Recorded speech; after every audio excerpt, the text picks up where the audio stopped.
Welcome to Nasdaq Trade Talks. I'm Jill Malandrino, global markets reporter at Nasdaq. Joining me is Hirsch, Managing Director U.S. with eToro, one of the largest crypto trading venues in the world with more than 14 million users across 140 countries. Guy, it's great to have you with us. Welcome back to Trade Talks. Thank you very much for having me. All right, and clearly this is good timing for what we're seeing in the crypto markets over the weekend and this Monday, January 11th. Before we get into recent trading activity, the key question is investors have on their mind the rally that we saw in 2020 with Bitcoin and other cryptocurrencies. Do you expect that to accelerate for all of 2021? Yes, we do have a bullish outlook on Bitcoin from a whole host of reasons. One is that the incoming Biden administration is planning huge, I would say, a continuation of printing of money, furthering the devaluation of the dollar and giving people more reasons to hedge the risk of inflation. And Bitcoin presumably is one of the ways that you can do that. So we believe that is coming, and therefore more people who prescribe to this notion and the number of people who are, including institutional investors, is increasing. So that's one reason. Other reasons is that the adoption, the adoption is increasing as well, meaning access to Bitcoin is increasing with the entrance of PayPal and other trading platforms into crypto assets, making their platform basically a multi-asset platform where you can trade those assets against fiat in your home country. That is increasing and will continue to increase. And so with those trends combined, we do have a bullish outlook on the price of BTC for this year.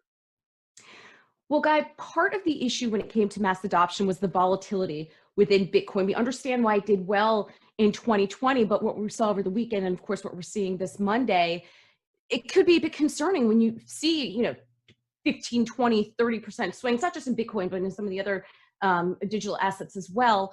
Would you say this is comparable to 2017, or is the digital asset market very different than it was?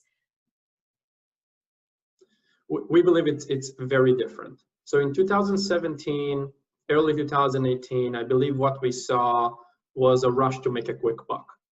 Institutional money was sitting on the sidelines, questioning what is happening, not entering the space. And we weathered that storm, went into crypto winter. And now you have institutions like Goldman Sachs, like Morgan Stanley, reputable large hedge funds providing research that make the case for an allocation to Bitcoin. And we see MicroStrategy and Square, publicly traded companies, allocating from corporate treasuries into Bitcoin as a way to make use of their cash at rest.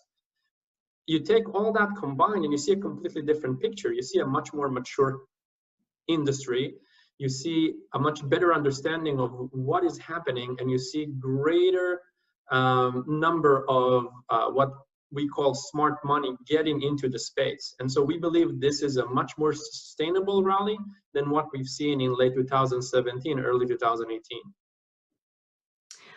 Let's dive into Ethereum for a bit here. That's another asset that has done really well as of late, with the exception of some of the volatility that we've seen over the past couple of days. Explain to the audience how Ethereum is different than Bitcoin and why it also enjoyed a surge.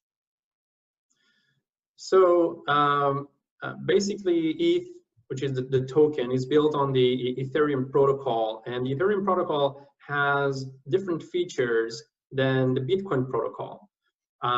Likewise, we at least feel that it is fully decentralized, but the feature that it holds, and the primary feature, is the smart contract features that allows you to build all sorts of programmatic ways to allocate capital based on all sorts of events and triggers automatically, without the need for lawyers, without the need for accountants, without the need for any gatekeepers. Really make the case for a whole host of use cases on top of the Ethereum protocol. For example, or I would say primarily, what is happening with what's called decentralized finance.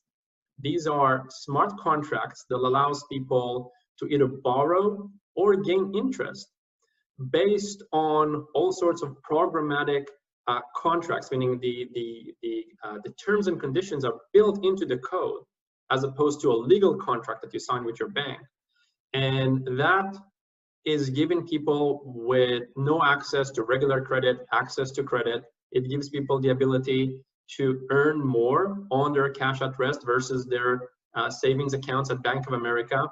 And you have to buy ETH in order to get into these protocols, or sorry, to get into these smart contracts. And so people are buying ETH to get into decentralized finance, to get into this space.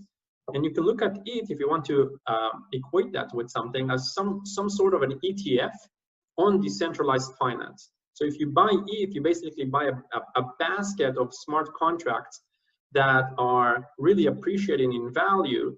But I believe that that is why ETH is also, in and of itself, is appreciating in value and will probably continue to appreciate in value because this industry is definitely booming. Now, Guy, I read something last week. Athletes are now looking for salary arrangements, including Bitcoin, as a form of payment within their contracts. Do you expect further adoption with pro athletes and other contracted individuals? Well, the richest person in the world, Elon Musk, just tweeted that he would be accepting Bitcoin too if he was offered. So I believe that the answer is yes. There are many reasons why you would want to get paid in Bitcoin. A lot of people now, with everything that's happening with COVID, become remote workers. So they go and they move out from the US or from Canada or from other countries and move into different countries where it's actually more stable to earn in Bitcoin versus the fluctuation in the current in the fiat currency in that nation. Secondly, not everyone are living in a country where you have, I would say, a stable government. And so in order to protect your wealth, you probably are better off earning in Bitcoin because the government has no access to it and cannot control your wallet. And so there are many, many ways to earn your wage in Bitcoin. And I feel that more and more, not just athletes, but contractors, independent contractors, this whole kind of remote work would accelerate the adoption of crypto asset, not just Bitcoin, also stable coins. So you can get paid in a stable coin and still be basically removed from the ability of a corrupt government to touch your money. That would also accelerate the adoption of getting paid in general in crypto. All right, Guy, and to wrap up here, in the very near term, this week, maybe going to the next couple of weeks, what are you going to be watching as we see these price fluctuations? So I would give it a more maybe a month time horizon because okay. I feel the Biden administration is really what we're looking at right now as a possible game changer.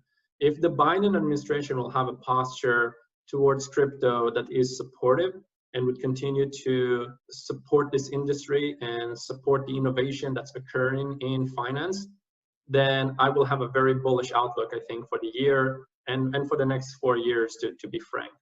But if the Biden administration would adopt a posture that is adverse to crypto, then that could have a significant effect on the industry and on prices as well. So I think we're all kind of in a wait and see type pattern in anticipation to see the nominations, to see the nomination for the SEC, the nominations for the Treasury. I mean, he already named basically Janet Yellen, but to see all of this kind of manifesting and to see those government officials starting to make statements about crypto, and from there, I think we can learn a lot where we're heading this year. All right, Guy, great to catch up with you as always. Thanks for joining us on Trade Talks, and thanks for joining me. I'm Jill Malandrino, Global Markets Reporter at Nasdaq.